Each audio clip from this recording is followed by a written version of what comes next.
Good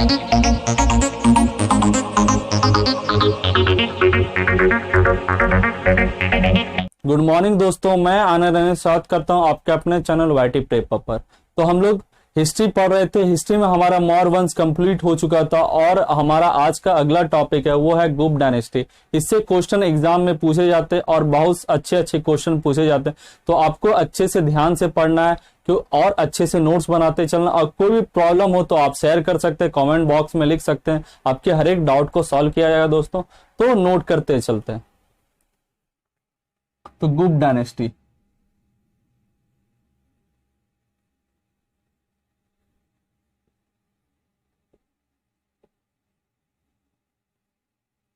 गुप्त साम्राज्य।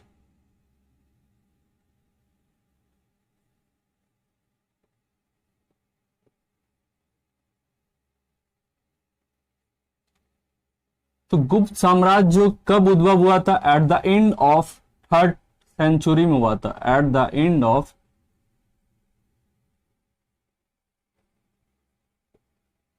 जब 3rd सेंचुरी का मतलब अंत होने वाला था तब ही ये डायनेस्टी उद्भव हुआ था। और ये कौन से एरिया में पाया जाता है? तो आपके प्रयाग कौशाम्बी में।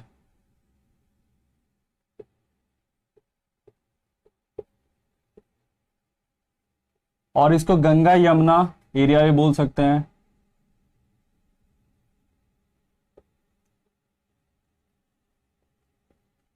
और यह द्वाब एरिया बोल सकते हैं।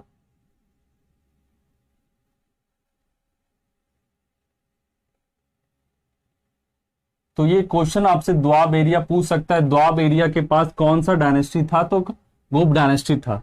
ठीक है। अब इनके संस्थापक फाउंडर कौन थे? तो इनके फाउंडर थे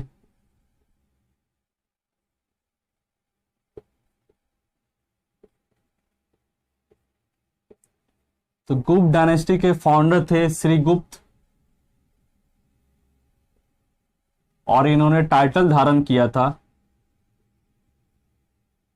महाराजा का।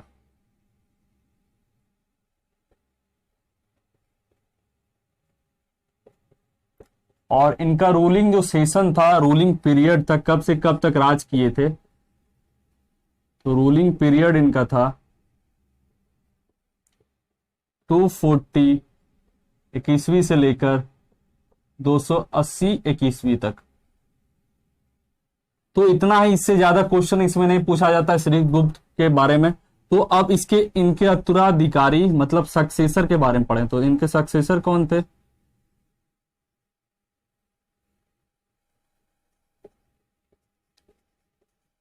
सक्सेसर को हम लोग क्या बोलते हैं? उत्तराधिकारी बोलते हैं।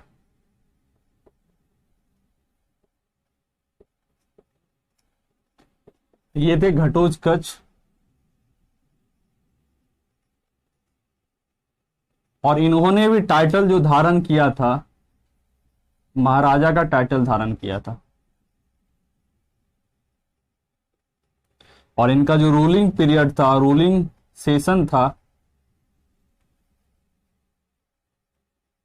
वो था 280 21वीं से लेकर 320 21वीं तक। फाउंडर तो माना जानता है कि श्रीगुप्त को, लेकिन जो वास्तविक इनके संस्थापक थे, मतलब ओरिजिनली जो फाउंडर थे, इनके जो काल में सबसे ज्यादा उद्भव हुआ था गुप्त डायनेस्टी का, वो था आपका चंद्रगुप्त वन। तो दो वास्तविक संस्थापक माना जाता है।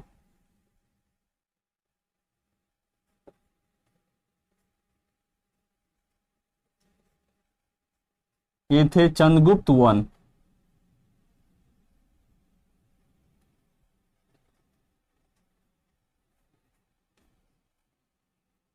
तो यहां कंफ्यूज नहीं करना है। तो आपको केवल संस्थापक पूछेगा तो श्रीगुप्त को टिक मारना है, या वास्तविक संस्थापक पूछेगा आपको गुप्त डायनेस्टी का तो चंद्रगुप्त वन को टिक करना है। ठीक है। उसके बाद इन्होंने टाइटल धारण किया था, वो था महाधीराजा का।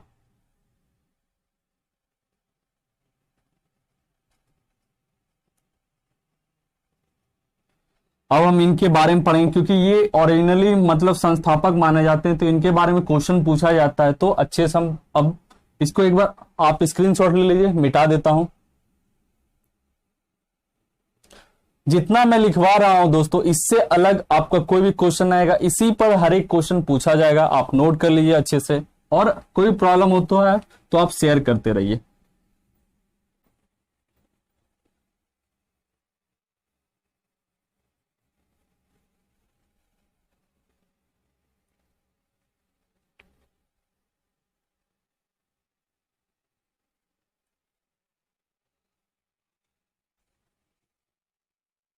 तो टॉपिक है हमारा, नोट कीजिए, चंद्रगुप्त वन के बारे में।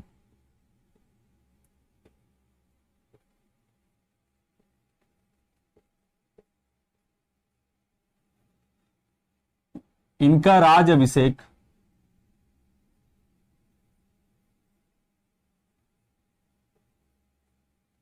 26 फरवरी 320 ईस्वी में हुआ था।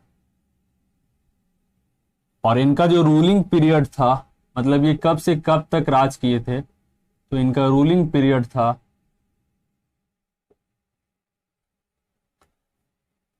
320 21वीं से लेकर 335 21वीं तक।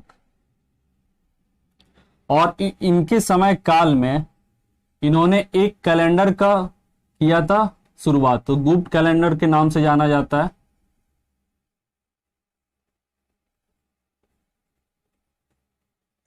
या गुप्त संवत बोलते हैं। तो आपसे क्वेश्चन पूछ लिया जाएगा कि गुप्त संवत का शुरुआत किसने किया था, तो वो चंद्रगुप्त एक ने किया था। ये कब किया था? 320 21वीं में, ठीक है।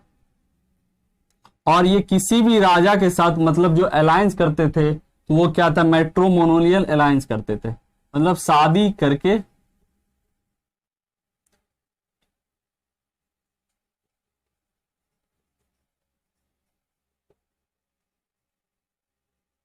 तो ये शादी करके किसी भी राज के साथ संबंध बनाते थे। और इनका शादी जो हुआ था लिच्छवी की राजकुमारी थी,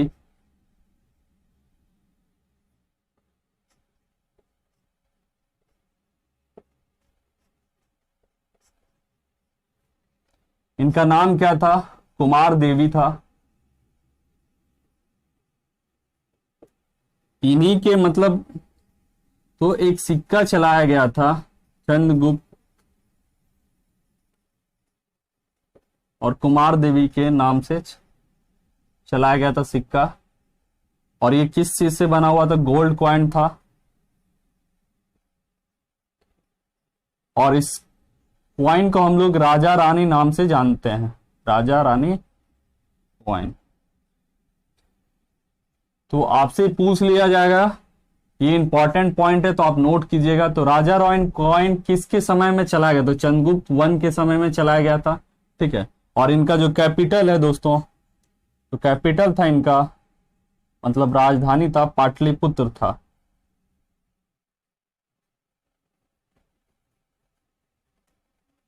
जिसको अभी लोग पटना बोलते हैं।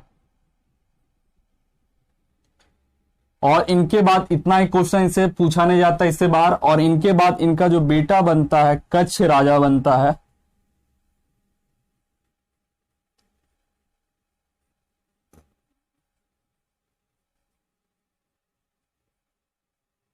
लेकिन ये ज्यादा दिन तक राज नहीं कर पाता ना, इससे क्वेश्चन ज्यादा पूछा जाता है, तो इसके बारे में हम नहीं पढ़ना है। इनके बाद इनका यंगर ब्रदर मतलब छोटा भाई बनता है राजा, यंगर ब्रदर बोलेंगे, जिनका नाम समुद्रगुप्त है।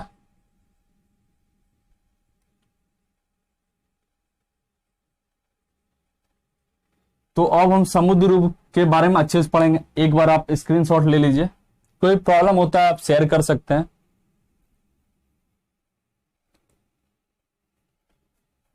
तो हमारा अगला टॉपिक होगा समुद्रगुप्त के बारे में।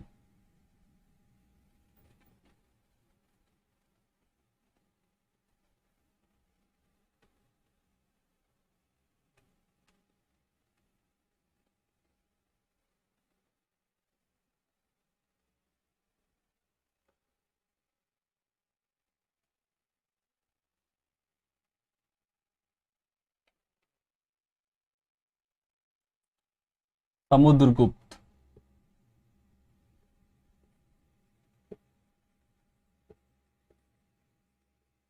इनका वास्तविक नाम जो था, ओरिजिनल नेम था,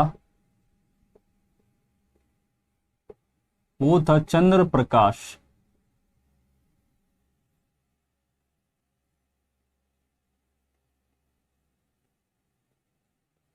तो ये सब इंपॉर्टेंट पॉइंट है, जो भी मैं लिखवा रहा हूं ये सब इंपॉर्टेंट पॉइंट है, आप अच्छे से नोट कीजिएगा और याद कीजिएगा। और इन्होंने जो टाइटल धारण किया था ये था विक्रमंक, फिर अश्वमेधकर्ता,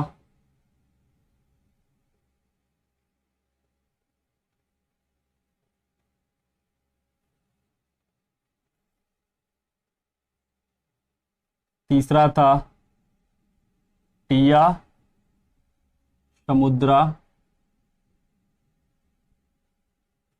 टोया पिया। तो ये टाइटल धारण किया था। और फिर चौथा था इनका कविराज, ये फेमस टाइटल है इनका। तो कविराज पूछ लिया जाएगा किसको बोला जाता है, तो समुद्रगुप्त को बोला जाता है। और ये संगीत प्रेमी थे।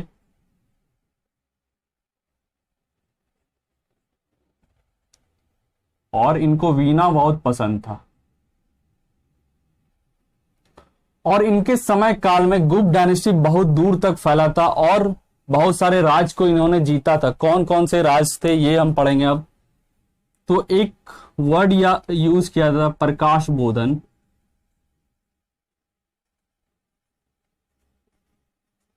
प्रकाश बोधन मतलब इन्होंने 8 आर्यवर्त को जीता था।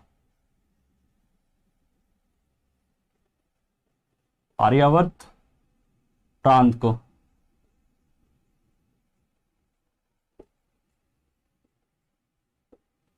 और प्रकाश बोधन का मतलब क्या आता है, कंप्लीट डोमोलेशन।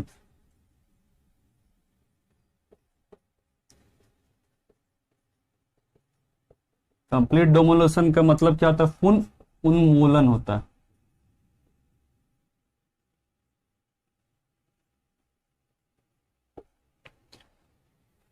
फिर इन्होंने और आज जीता था, 9 ट्राइबल को जीता था, प्रांत को, ट्राइबल प्रांत को।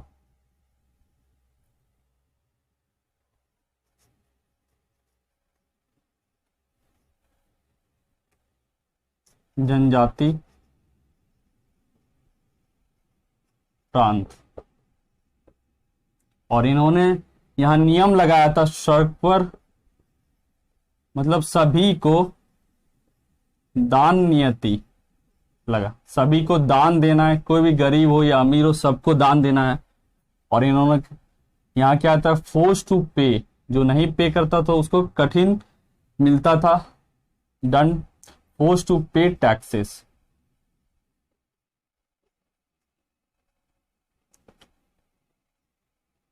और फिर इन्होंने डिफीट किया था, मतलब हराया था,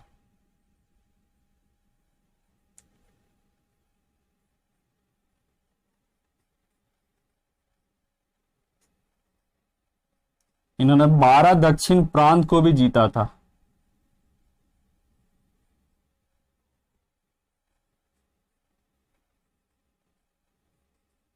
तो उन्होंने 12 दक्षिण प्रांत को भी जीता था। और यहां भी फोर्स टू पे टैक्सेस के लिए सबको बोला गया था, फोर्स टू पे टैक्सेस।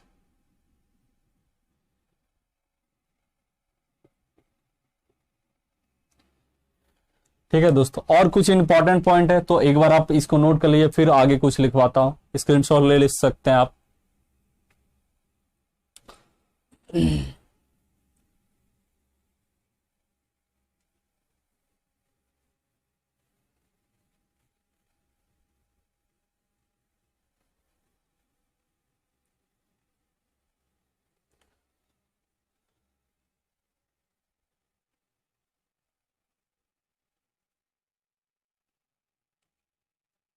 इन्होंने शिलालेख का निर्माण किया था समुद्रगुप्त ने। इनका नाम क्या था, प्रयागराज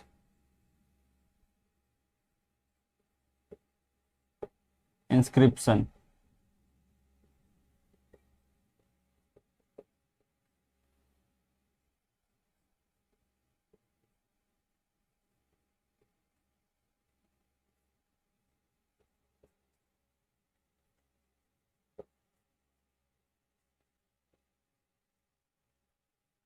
और इनके समय काल में हरिसेन दरबारी कवि हुआ करते थे।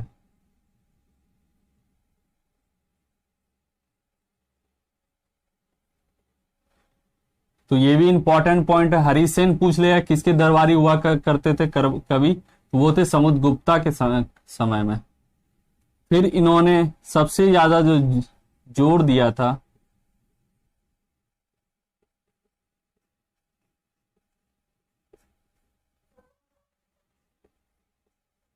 सबसे ज्यादा जो जोर दिया था पे ट्रिब्यूट,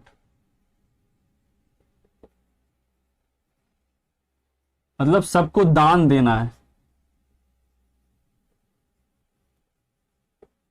और आपने देखा कि ये बहुत सारे युद्ध लड़े थे और सारे युद्ध को जीता था, ठीक है। तो इनके युद्ध नीति के कारण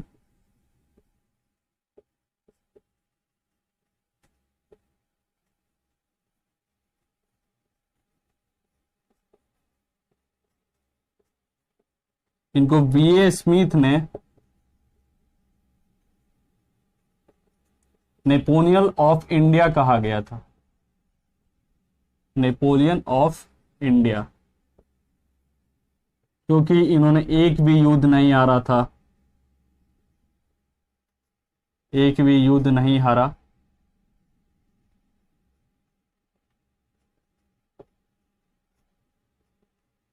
ना एक घाव लगा इनको।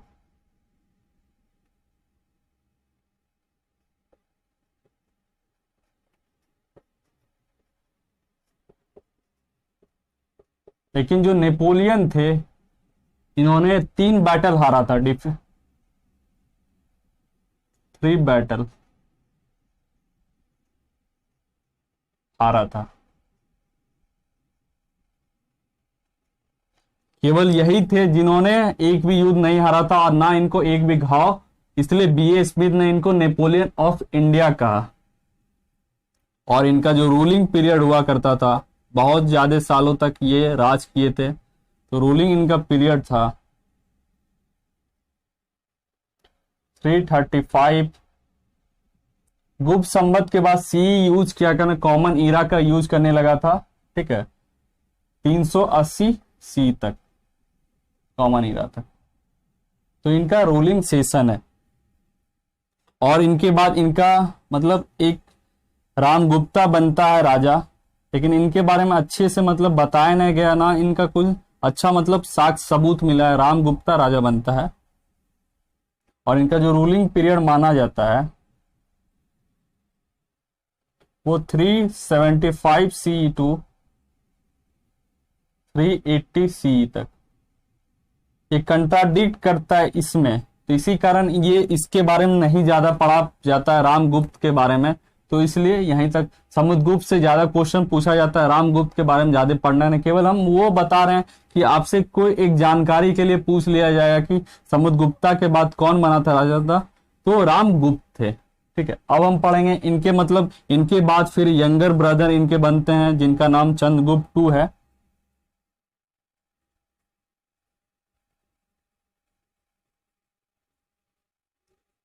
तो रामगुप्त के बाद जो राजा बनता है वो क्या है, चंद्रगुप्त टू, जो कि यंगर ब्रदर थे रामगुप्त के।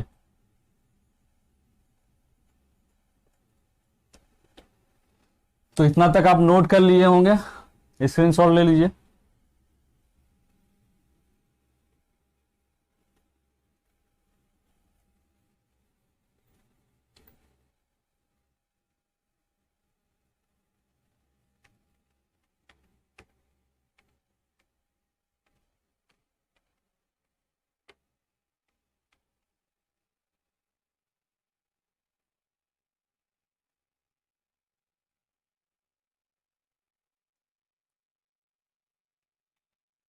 अब हमारा अगला टॉपिक होगा दोस्तों चंद्रगुप्त टू के बारे में। इनके बारे में पढ़ेंगे क्योंकि इनसे भी ज्यादा क्वेश्चन पूछा जाता है, अच्छे से हम पढ़ेंगे, ठीक है। तो हमारा अगला टॉपिक है चंद्रगुप्त टू।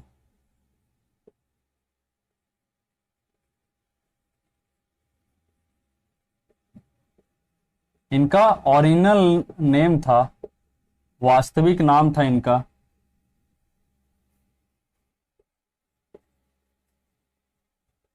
देवगुप्त।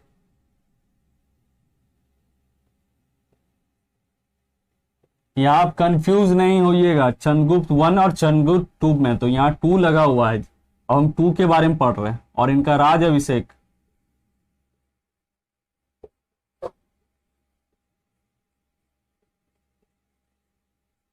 380 21वीं में हुआ था, या सीई बोल सकते हैं, कॉमन इरा। और इन्होंने जो टाइटल धारण किया था वो था शकारी, बाघ को मारकर ये टाइटल धारण किया, किलिंग टाइगर। फिर इन्होंने और टाइटल धारण किया विक्रमादित्य का,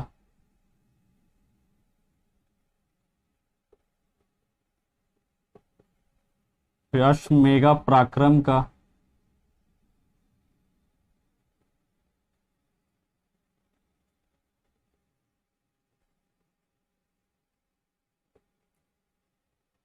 और इनके समय में एक सिक्का चलाया गया था, वो था व्याघ हनन का सिक्का, क्योंकि इन्होंने बाघ को मारा था, तो व्याघ हनन का सिक्का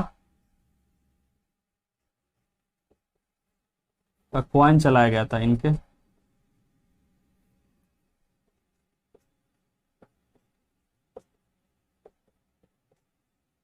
और इन्होंने ये भी टाइटल धारण किया था व्याघ हनन, ठीक है। और इनका जो कैपिटल हुआ करता था, फर्स्ट कैपिटल, 2 कैपिटल इन्होंने बनाया था। आपसे पूछ लिया या किसके समय काल में 2 कैपिटल हुआ करते थे, तो चंद्रगुप्त 2 के समय में। तो फर्स्ट कैपिटल इनका था पाटलिपुत्र,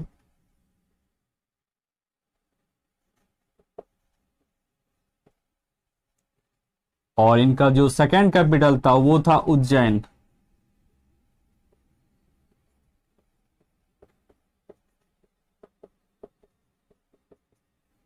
समझ में आ रहा है दोस्तों, इन्होंने सकारी का मतलब टाइटल धारण किया था, फिर विक्रमादित्य का, फिर अश्वमेधा पराक्रम का, फिर व्याघ हनन का भी इन्होंने टाइटल धारण किया। और इनके समय में व्याघ हनन का सिक्का चला, क्योंकि उस सिक्के में बाघ को मारने का मतलब चिन्ह दिया गया था। और इनका फर्स्ट कैपिटल था पाटलिपुत्र और सेकंड कैपिटल था उज्जैन।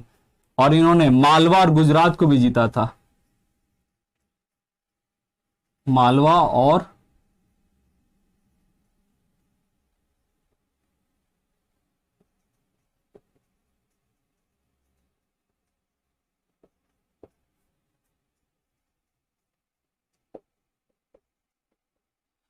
तो पूछ लिया गया कि चंद्रगुप्त 2 ने कौन कौन सा मतलब राज जीता था, तो मालवा और गुजरात को जीता था। और बहुत सारे इंस्क्रिप्शन जो बनाए जाते थे उनसे भी क्वेश्चन पूछे जाते थे। तो चंद्रा नाम का एक इंस्क्रिप्शन आयरन पिलर बनाया गया था,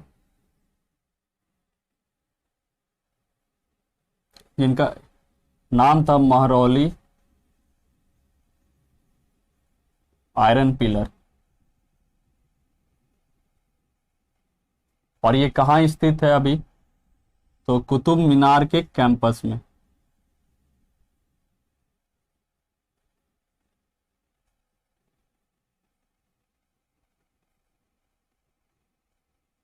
तो महरौली आयरन पिलर कहाँ है दोस्तों, कुतुब मीनार के कैंपस में स्थित है, ठीक है। और इनके समय काल में एक ट्रैवलर आए थे, चाइनीज ट्रैवलर आए थे, उनका नाम क्या था,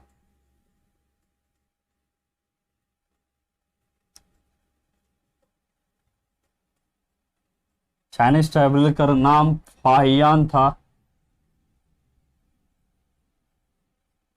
और इन्होंने बुक लिखा था फो क्यो की,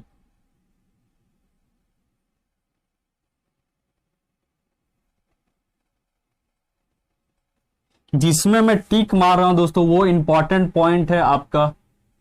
तो और मतलब ये माना जाता है कि गुप्त डायनेस्टी में बहुत सारे सिक्के चलाए गए थे, और सबसे ज्यादा जो गोल्ड को सिक्के चलाए गए थे ये गुप्त डायनेस्टी में ही चलाए गए थे।